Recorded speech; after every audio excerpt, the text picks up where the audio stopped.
Hello everybody, thought I'd make a video here. I haven't made one in a while. This video is about anyone interested in getting into ham radio, which is amateur radio. You have to have a license to talk on it.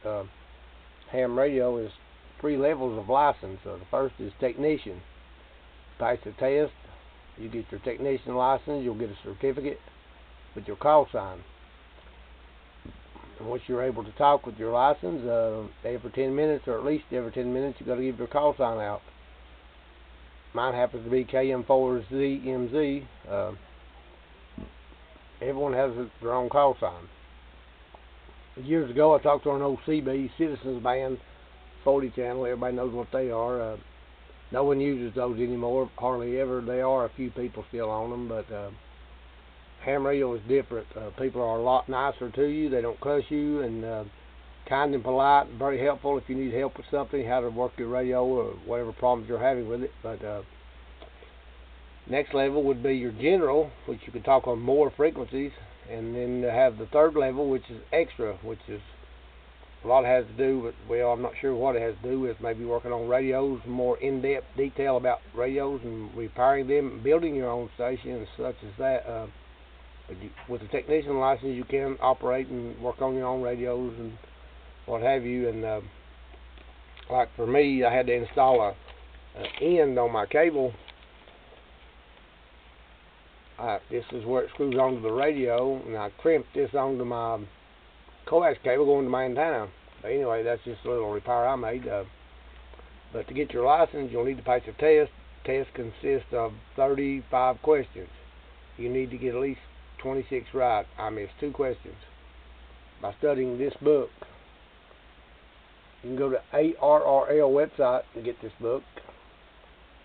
Pretty in-depth book. A lot of detail, a lot of pictures. Pretty good book. There are about 400 questions, a question pool in this book with the answers.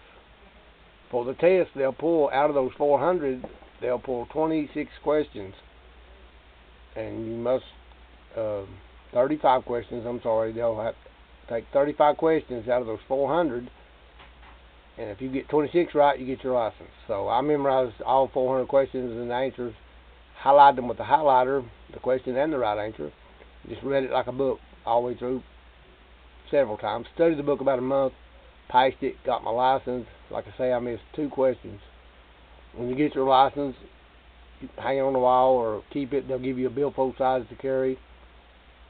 So as you talk on the radio, you keep a call log of who you talk to, where they're at, their call sign, their name, the date, what time you talk to them. You don't have to do that, I don't think, for technicians, but I do. So more about the radios. My first radio was a Yazoo, made in 1983. It's a 2-meter radio, which means it works on 144 megahertz to 148 megahertz. I can reach about 10 or 12 repeaters in my area. I'll talk about repeaters in a minute, but then I also bought a dual band, which is 2 meters and 70 centimeter. 70 centimeter is 420 megahertz to 450 megahertz. And I also have a Baofeng Handheld dual band, same as this Jetstream radio right here, 2 meter and 70 centimeter. Haven't worked on or talked on neither one of these radios. I can't program them. They're new, and I just ain't got into them yet. But this older one is more like what I'm used to, so I'm already talking on it. It's more like the old Cobra CB, but repeater is something they set up on a high mountaintop or a high place or top of a building. It receives your signal and transmits it out further. I've talked to people in the next state over. You put in the frequency for the repeater. Anyone listening on that frequency will hear you coming out of the repeater. So far, like I say, I've talked to 10 or 12 different repeaters.